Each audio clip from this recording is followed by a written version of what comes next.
Hey everybody, Ponylover1989 here, and welcome to another reaction episode. Do you all remember my last reaction to the Nostalgia Critic's Cloverfield review?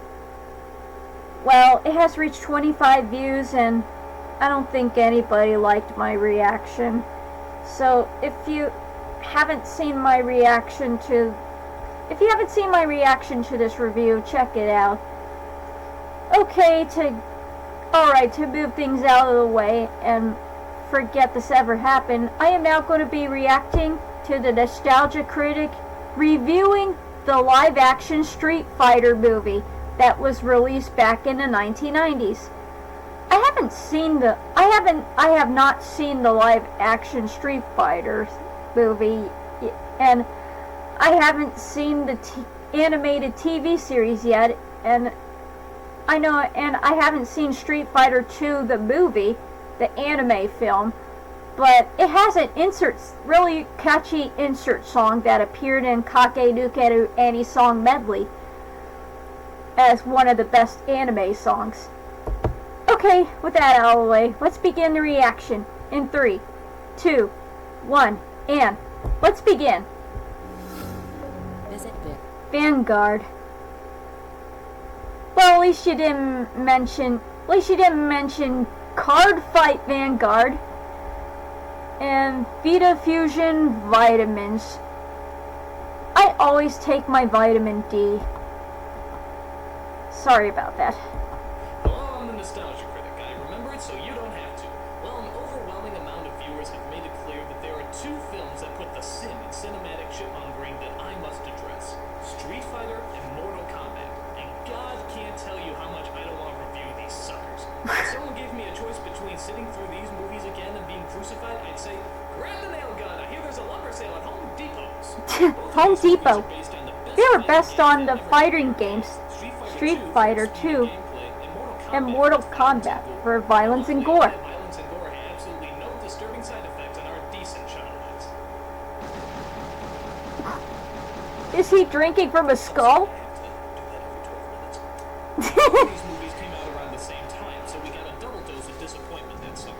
But to keep it simple, let's review the first film that came out that year, Street Fighter. Street Fighter. So what's the main problem with this piece of shit of a movie? 4 syllables. Jean-Claude Van Damme. Van is like the poor man's Chuck Norris. The guy you get if you think Steven Seagal is The actor in the film Bloodsport, one of my favorite films. The only bigger insult to a bad actor in a bad film is having a good actor in a bad film. Enter Raul Julia as the villain M. Bison. Raul Julia was one of the most charismatic actors who ever lived, and was taken from us a million times too early. In fact, it was rumored that Raul Julia did this as his last film because it was something his children really wanted him to do. Well, thank you, you little brats. Long enough just to see the destruction of his entire career. Top notch. Warning, this is clear for satirical purposes. I'm sure his family kicks ass. So what's the story, you're probably wondering? Well, ironically, it involves absolutely no street fighting whatsoever. Van Damme plays a war hero named Guile who's out to stop the evil M. Bison from, you guessed it, taking over the world. Of course! On top of his fearsome army, Bison also has hostages that he's holding ransom for $20 billion. Guile, being the fearless leader, has this to say. Can he do that on TV? He do that on TV. Action sequence, followed by another bad action sequence, followed by another bad action sequence, followed by another bad action sequence. Well, bad action. Oh, hey, look, they're actually talking here. Okay, this is the scene where they discuss their strategy to. Oh, wait, no, sorry. Oh, another bad action scene. Guile's accompanied by 3 other fighters, Chun-Li, Chun-Li. and Honda. They represent some sort of journalistic secret agent fighting squad who are also out to take on M. Bison. Now, that's just violating nonpartisan reporting. These 3 obviously have a very difficult task ahead of them. Not taking on M. Bison's fearsome army, but trying to figure out what the hell their fearless leader is saying. Call it A wig? What's a wigaka? What? What? Huh? Who? Seriously, What? even the actors in the movie look at him like they have no idea what he's saying. Some moron just scanned me. I think I might actually be missing Schwarzenegger. Schwarzenegger? Get the hostages out! Get the hostages out. Guile has been shot and murdered in the middle of a violent shootout. Hey, alright, this movie's finally starting to get alive. Turns out that Guile's still alive. Oh. This death scene was just an attempt to fool the enemy, even though they spot him on Wow. a speedboat just a few moments later. Wow, you fooled Which makes me. This scene entirely pointless. Entirely By the way, pointless. I love Guile's army fatigue of blue camouflage. That'll really come Blue in handy if camouflage. they're ever fighting in the sky or underwater. The rest of the story is kinda hard to keep track of, considering how there's so many damn characters. Most adaptations have the problem of leaving a character or two out. But not Street Fighter, no. They had the courtesy of giving us every single damn annoying character these games ever produced. Like Guile, and Bison, Chun-Li, Honda, Zaga, Honda. Power, Ken, Ryu, Cammy, Zangief, DJ, Vega, Dhalsim, T-Hawk, Blanca, Sneezy, Dopey, Grumpy, Oh, the seven dwarfs, Pinky, Brain, John Ringo, Gilligan's Island. Everyone in the world is here. It's like a Street Fighter Christmas. Okay, I'm gonna do you a favor and show you the only funny scene in this entire movie. It's when the villains are watching a TV screen showing a truck of explosives riding out of A the truck of only to explosives. find that the truck is actually heading right towards them. Oh, Quick, change the channel. Okay, that's kind of funny. Trust me, it's not worth it to watch painful scenes like this one, where the most stereotypically smug British man tells Guile that they're giving in to M. Bison's demands.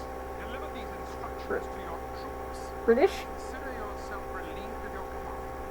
And we can deal with General Bison. Now, if you'll excuse me, I'm off to burn down an orphanage and puppy farm. Then Guile delivers a speech that even George W. would find epically ridiculous. Our superiors said the war is cancelled. We can all go home. Oh, Oh, I don't know how good. much more of this movie I could take.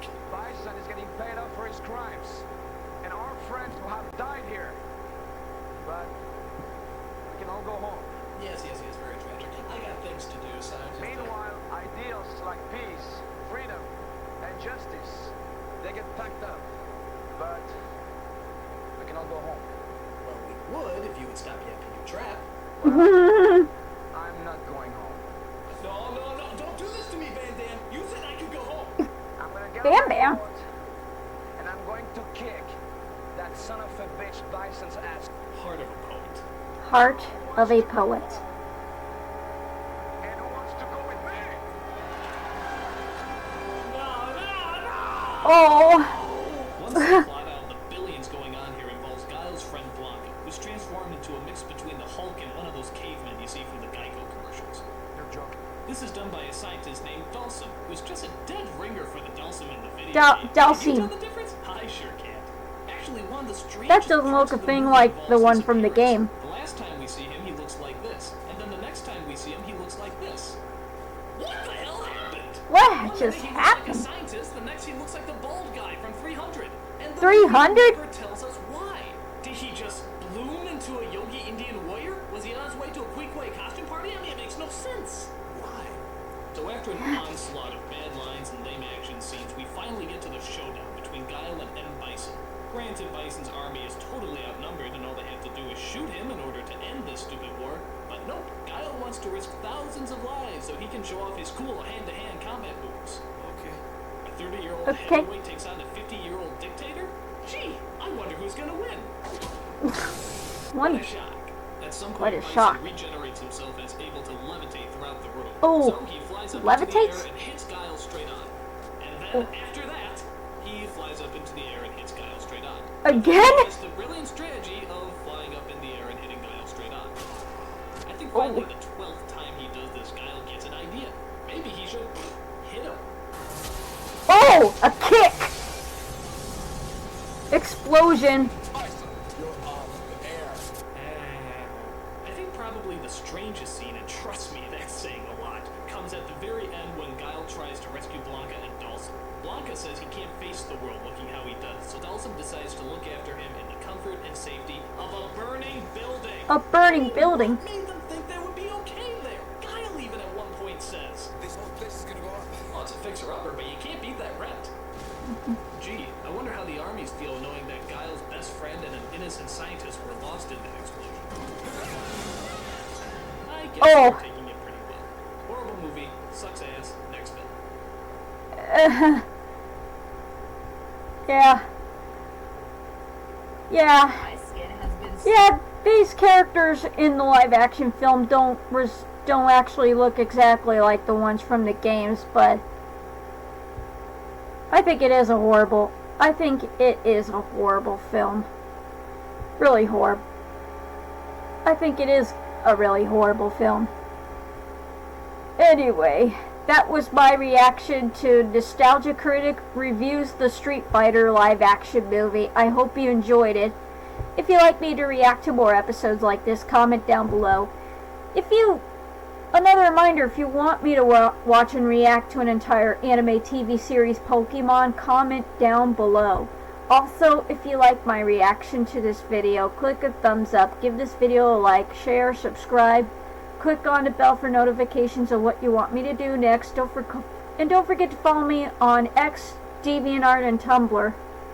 Next time, I'll be reacting to Part 2 as the Nostalgia Critic reviews the live-action Mortal Kombat movie.